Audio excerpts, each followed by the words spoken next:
Thank you, Chair.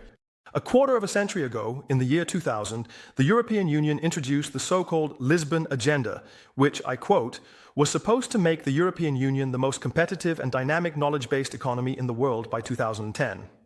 However, by 2010, it had become widely known that this strategy was a failure. But not to worry. The Lisbon Agenda was succeeded by a new 10-year plan called Europe 2020, which was also linked to an EU investment fund of 80 billion euros named Horizon 2020.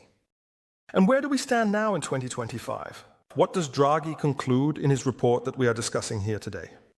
That the European Union has fallen even further behind the rest of the world. Since the early 1990s, since the founding of the European Union with the Maastricht Treaty in 1992, labor productivity in the EU has continuously and gradually declined from a peak of 95% of the level of the US. This is what Draghi writes, to less than 80% now. Since the beginning of this century, GDP in the US has grown 50% faster than in the EU. How can this be, Madam President?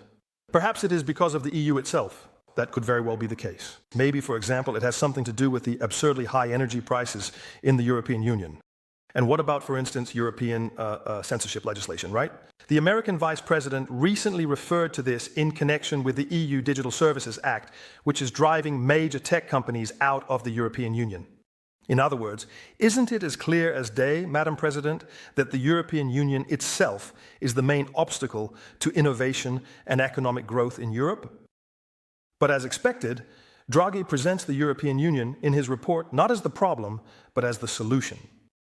750 to 800 billion euros should be invested annually at the European level in the economy. This comes at a time when a downright damning report has just been released by the European Court of Auditors regarding the massive fraud, corruption, and waste that have accompanied the spending from the EU Coronavirus Fund.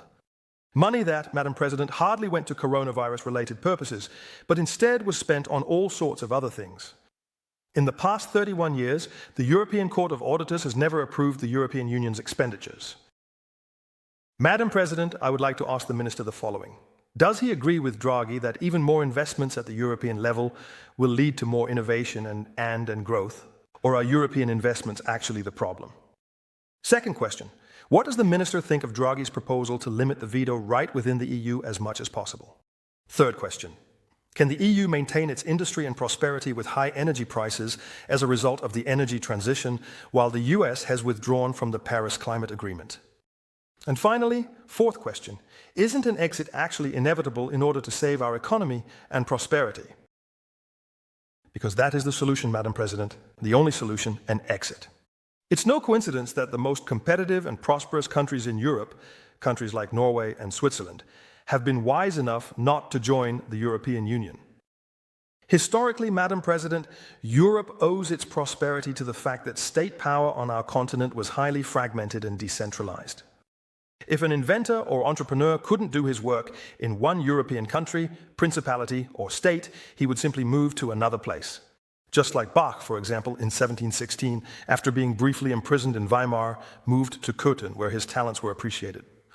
Fragmented classical Greece with all its city-states, the divided north of Italy during the Renaissance, or our golden age with dozens of largely independent cities and 7 sovereign provinces, all led to unprecedented innovation and economic growth.